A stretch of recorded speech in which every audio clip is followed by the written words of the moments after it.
I'm sorry, I only have my magic marker when I could sign up my name. I'm glad you could read it. They didn't have a pen sitting out there.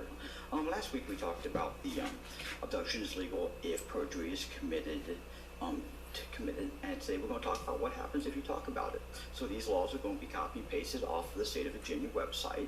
The first one is going to be unsworn declarations under penalty of perjury.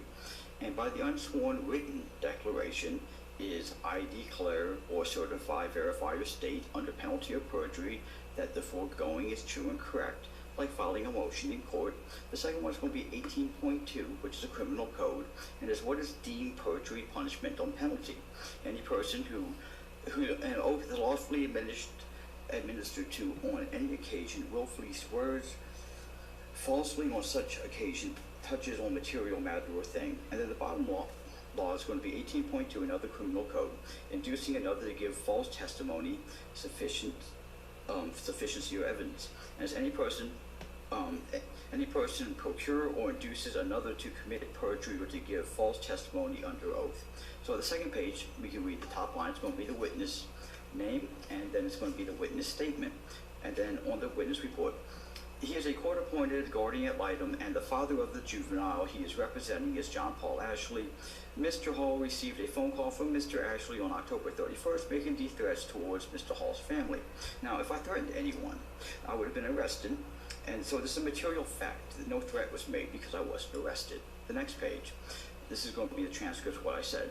You got a couple of daughters. Now, just for the record, this information came from his campaign website that he voluntarily put online. You have a couple of daughters, I believe. What if one of them got kidnapped? Don't take this as a threat, nothing. Don't take this the wrong way. I mean, what if one of them got kidnapped and you didn't call, they told you not to call the police and you gave them the ransom money and then your daughter never came back? I mean, it would make you strip a year or two in your head. Of course, they don't mention how I am talking about exactly what we talked about last week about how my child was abducted, and it's perfectly fine. So the next page is going to be the motion to withdraw as guardian ad litem. 1. As an incident has arisen between the guardian ad litem and the biological father of minor child, John P. Ashley, that the Montgomery County Sheriff's Department has been involved regarding this incident, a report has been filed thereby, and as a result of the relationship between the guardian ad litem and the biological father has been irreversibly damaged. And then the next page is the rest of the motion. The next page is going to be the beginning of the second motion, and then the page after that, number 11. Last weekend, Mr. Ashley left a message for Mr. Hall, the guardian ad litem, asking Mr. Hall how he would feel if his daughters were kidnapped. Because of this exchange, the guardian ad litem asked to withdraw from the case. And then the bottom part I highlighted. Neither has children whose safety could be threatened, and both have experienced in cases like this. So either he lied or the other lawyer just lied to him about a threat.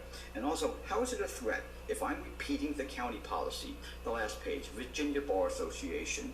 Naturally, adverse parties have conflicting goals and positions. However, merely because you disagree with the positions or tactics taken by your opponent does not mean that the lawyer advancing the position has acted unethically. So it's misrepresenting a material fact. And if the police tell the prosecutor that they do not see the drugs and guns, and the prosecutors say that they do see the drugs and guns, is that a difference between an opinion, or is the standard for a fair trial different depending which floor of the courthouse I get off on the elevator? Thank you, and I hope you all have a fantastic evening. Good night.